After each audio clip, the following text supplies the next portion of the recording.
Hey, what is up, people? Welcome to KC Lifestyle. तुम्हारा host KC is back again after a very long time in this very short video.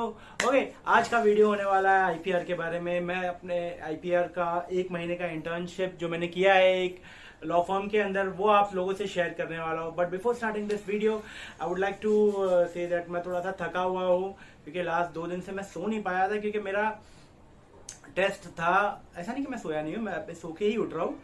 ठीक है, तो मैं थोड़ा fresh feel कर रहा था तो मैंने सोचा why not to shoot a video, क्योंकि 1 महीने कंप्लीट हो चुके हैं मेरे इंटर्नशिप को भी, और मेरे काफ़ी सारे जो भी मतलब एग्जाम्स थे प्रैक्टिकल्स के बारे में, वो सारी चीज़ें खत्म हुई थी. तो बेसिकली हमारा कॉलेज का सीन ये होता है कि हम पहले ऐसा होता था कि आपको 100 मार्क का टोटल पेपर देना होता था. बट अभी का सीन ये चल रहा है कि कॉलेज के अंदर 40 मार्क है जो आपको कॉलेज से मिलते हैं और 60 मार्क का आपको मेन एग्जामिनेशन देना पड़ता है. और वो 40 मार्क को भी हमारे कॉलेज ने 3 अलग अलग हिस्सों में डिवाइड किया हुआ है, जिसमें से 20 मार्क आपको प्रोजेक्ट का मिलता है, then another 10 marks for viva and another 10 marks for the unit test. तो प्रोजेक्ट और क्या बोलते हैं नहीं कि वाइवा, ये तो सारी चीजें हमारी खत्म हो चुकी थी, बट जो यूनिट टेस्ट था वो बाकी था. और कल ही यानी कि 1 अक्टूबर 2022, आज है 2 अक्टूबर 2022, तो कल ही मेरे सारे टेस्ट पूरे तरीके से खत्म हो चुके हैं. अब बाकी बस हमारे कॉलेज के अंदर यही है कि रिवीजन लेक्चर है. रिवीजन लेक्चर खत्म होने के बाद में 1 ही महीना है और 1 महीने के अंदर हमारा एग्जामिनेशन इफ पॉसिबल हो सकता है. तो सिचुएशन बतानी आपको जरूरी थी, तो आपको भी पता चलना चाहिए ना कि मैं अगर कोई चीज आपको से शेयर कर रहा हूँ, कोई चीज आपको अगर बता रहा हूँ तो उसके अंदर मेरी सिचुएशन क्या है. करेक्ट है ना? क्योंकि हाँ, बहुत टाइम से ब्लॉग नहीं आ रहा है, आई नो, क्योंकि मैं काफी सारी चीजों के अंदर इन्वॉल्व हूँ. टेस्ट है, सबमिशंस है, प्रोजेक्ट्स है, देन मेरा इंटर्नशिप है, फिर बाद में मेरे खुद के भी कमिटमेंट्स होते हैं. ये सारी चीजों के बीच में आई नो कि I am not been able to make more blogs, और आने वाले 1-1.5 महीने में शायद ब्लॉग्स और भी कम आ सकते हैं. तो इसलिए मैं आपको सिचुएशन बता रहा हूँ. Then coming back to the topic, IPR, intellectual property right. Intellectual property right के अंदर मैंने पिछले 1 महीने से मैं इंटर्नशिप मेरी चल रही है. आपने देखा होगा 1 महीने पहले एग्जैक्टली 1 सितंबर 2022 को मैंने एक वीडियो शूट करके अपलोड किया था, जिसके अंदर आप लोगों से ये चीजें शेयर की थी कि I have started working as an intern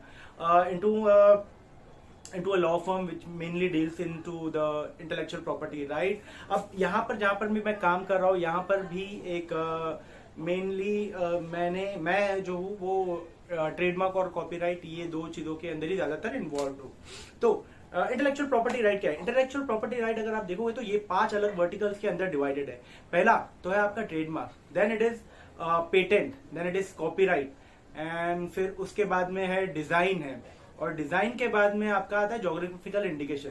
तो ट्रेडमार्क क्या होता है? समझो कि अगर आप आगे चल के आपको ऐसा लगता है कि एक कंपनी स्टार्ट करनी चाहिए और आपको एक अपनी कंपनी का एक अलग से एक आइडेंटिटी क्रिएट करनी है, जिसको हम लोग लोगोस बोलते हैं. तो आप देखते रहोगे ना, बहुत सारे कपड़े होते हैं जो किसी ब्रांड के होते हैं. जैसे लीवाइस का ब्रांड है तो लीवाइस पे लिखा हुआ रहता है. अगर आप शूज पहनते तो उस पर नाइकी का ऐसा राइट कलर का एक मतलब टिक का एक सिंबल होता है, एक्सेट्रा एक्सेट्रा. तो ये सारी चीजें होती है. ये होता है ट्रेडमार्क. ट्रेडमार्क यानी कि लोगोस, जो आपको आपके कंपनी को एक यूनिक आइडेंटिटी देते हैं मार्केट के अंदर. तो ट्रेडमार्क उसके अंदर आता है. Then it is copyright. Copyright के अंदर बेसिकली क्या होता है कि आपने समझ लो कोई गाने बना लिया, ठीक है, आपने कोई मूवी बना ली, या आपने कुछ ऐसी चीज बनाई जिसके जो एक तरीके की प्रोसेस है, ठीक है, और उसको कोई कॉपी करने की कोशिश करता है, then it is copyright, and then it is infringement of copyright. अगर कोई कॉपी करता है तो ये हो गया कॉपीराइट. देन पेटेंट और design go hand in hand. तो पेटेंट के अंदर क्या होता है कि आपने समझो किसी टाइप का कोई आपने एक डिजाइन बना लिया कार का, ठीक है, और उस डिजाइन को आपको पेटेंट करना होता है. पहले तो डिजाइन करना होता है, फिर उसके बाद में पेटेंट करना होता है, ताकि कोई और आपके टाइप का जो पेटेंट है वो कॉपी कर नहीं पाए. बेसिकली ये जो पेटेंट और डिजाइन ये जो होते हैं ना, ये सब ज्यादातर जो फार्मास्यूटिकल कंपनीज है वो लोग डालते हैं.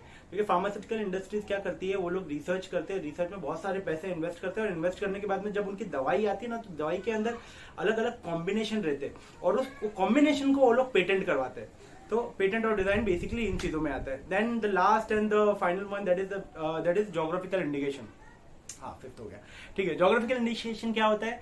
कभी कभी ऐसा होता है कि बहुत सारे प्रोडक्ट्स होते हैं जो किसी एक पर्टिकुलर एरिया से ही आप बिलोंग करते हैं, या फिर जैसे कि आप देखोगे तो मुंबई के वड़ा पाव फेमस है, भुसावल के केले फेमस है, देन दिल्ली के मोमोज फेमस है, और एटसेट्रा एटसेट्रा, ऐसी बहुत सारी चीजें होती है। तो ये जोग्राफिकल इंडिकेशन में आता है। जोग्राफिकल इंडिकेशन बेसिकली ऐसी चीज है जो नॉर्मली जल्दी मिलती नहीं है। इसको मिल गई मतलब जो स्टेट को या जो प्लेस को मिल गई वरना मिलती नहीं है। ठीक है, तो ये 5 चीजें होती है जिसको हम लोग आईपीआर के अंदर इस्तेमाल किया जाता है। यही है वो 5 वर्टिकल जिसके अंदर मेनली काम होता है। और मेरा जो काम है वो ज्यादातर ट्रेडमार्क और कॉपीराइट के अंदर होता है। पेटेंट और डिजाइन के केसेस हार्डली मेरी कंपनी के अंदर आते हैं, तो ज्यादा कुछ काम होता नहीं है। तो मैं पिछले 1 महीने से एग्जैक्टली कर क्या रहा हूँ। देखो, जब कोई बंदा है, अगर कंपनी उसने फॉर्म की, उसने एक नया यूनिक ट्रेडमार्क बनाया, अब वो बंदा अपना टाइम, एनर्जी और मनी इन्वेस्ट करके उस कंपनी का गुडविल बनाता है ताकि मार्केट के अंदर उसको एक यूनिक आइडेंटिटी मिले। अब कोई भी दूसरा बिजनेसमैन उसको देखने के बाद में अगर ये बोलता है कि भाई ये कंपनी का लोगो चुरा लेते हैं और वो लोगो या फिर उस नाम से बिजनेस करना स्टार्ट कर देते हैं, तो मतलब बंदा तो पैसा तो सामने वाले ने खर्च किए मार्केटिंग, एडवर्टाइजमेंट और प्रमोशन के लिए, और बैठे बैठाए ये जो बंदा है जो कॉपीराइट कर रहा है, जो इन्फ्रिंज कर रहा है ट्रेडमार्क को, उसको बैठे बैठाए अपने बिजनेस को आपके नाम से रन करके अपने बिजनेस को वो उसके अंदर पैसे बनाना स्टार्ट करे। बेसिकली ये सारी चीजें पैसे बनाने के लिए की जाती है कि सामने वाला बंदे का जो नाम है वो फेमस है, चलो हम भी उसी नाम से हमारा कंपनी स्टार्ट कर देते, then we will also start making money out of it. जैसे मैकडोनल्ड का मैकडोनल्ड हो गया, फिर उसके बाद में नाइकी का निक क्या होता है ना, निकी ऐसा हो गया, एटसेट्रा एटसेट्रा। ये सारी चीजें होती है जो कॉपीराइट का। और बहुत फनी केसेस आते हैं, बहुत सारे फनी केसेस आते हैं जिसका एक अलग ही मजा आता है वो केस सुनने में और उसको केस को टैकल करने में। तो बेसिकली जब ऐसा कुछ होता है जहाँ पे आपका ट्रेडमार्क इन्फ्रिंज किया जा रहा है, तो आप क्या करते हो, आप उस बंदे को नोटिस भेजते हो कि भाई तू मेरा ट्रेडमार्क यूज मत कर।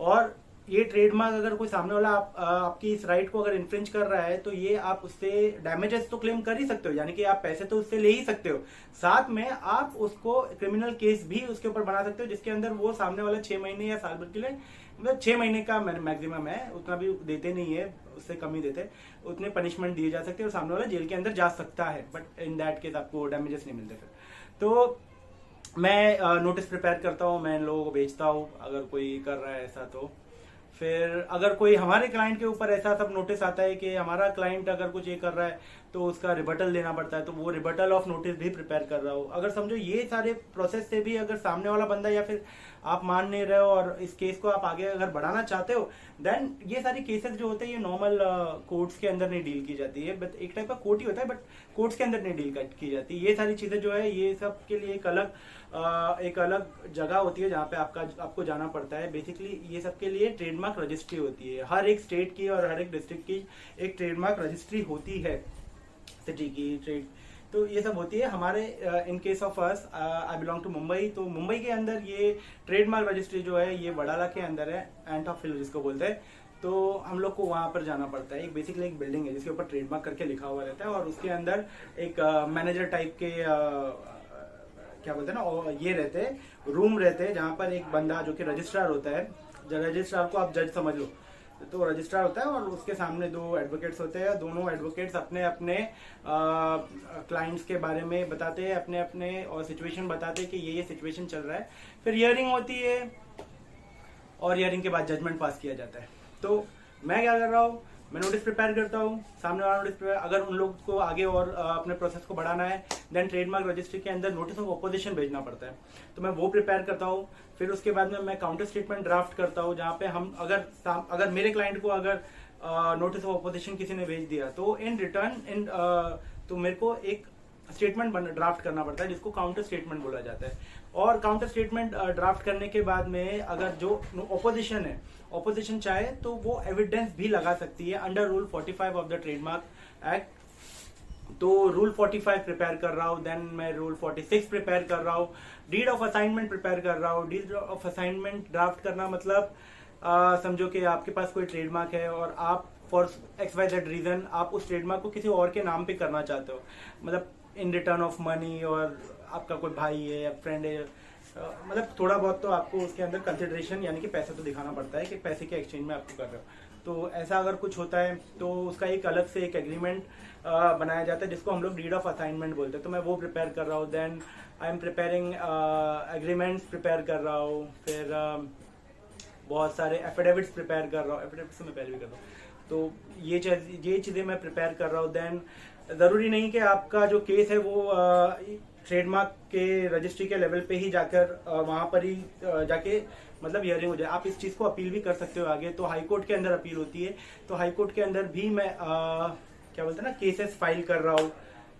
मतलब अभी तक तो 2 ही किए, बट किए फिर उसके बाद में मैं ड्राफ्टिंग का काम कर रहा हूँ, और यहाँ वहाँ ट्रैवल थोड़ा करना पड़ता है, being intern as an under an advocate, तो मैं वो चीज़ कर रहा हूँ। तो बेसिकली यही जो था जो मैंने आप लोगों से शेयर करना था। आई नो वीडियो थोड़ा लंबा हो गया, बट अभी एक्सपीरियंस भी तो 1 महीने का ना, 1 महीने के एक्सपीरियंस को अगर 10 मिनट के अंदर मेरे को कंक्लूड करना तो थोड़ा तो टाइम लगेगा, तो you can not trip about that. But यही था जो मेरे को आपसे शेयर करना था। आई होप कि आपको मेरे इस वीडियो से किसी तरीके का कोई नॉलेज मिल पाया, या फिर आपके अगर माइंड के अंदर किसी तरीके का ट्रेडमार्क या आईपीआर को रिलेटेड अगर कोई डाउट हो तो वो डाउट इस वीडियो के थ्रू सॉल्व हो पाया। तो बस यही आज के लिए यहाँ पे ही रखते हैं।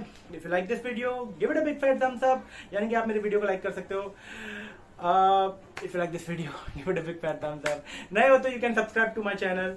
मैं मिलता हूँ किसी नेक्स्ट डे किसी नए टॉपिक के साथ किसी नए वीडियो के अंदर। Until then stay safe and bye bye.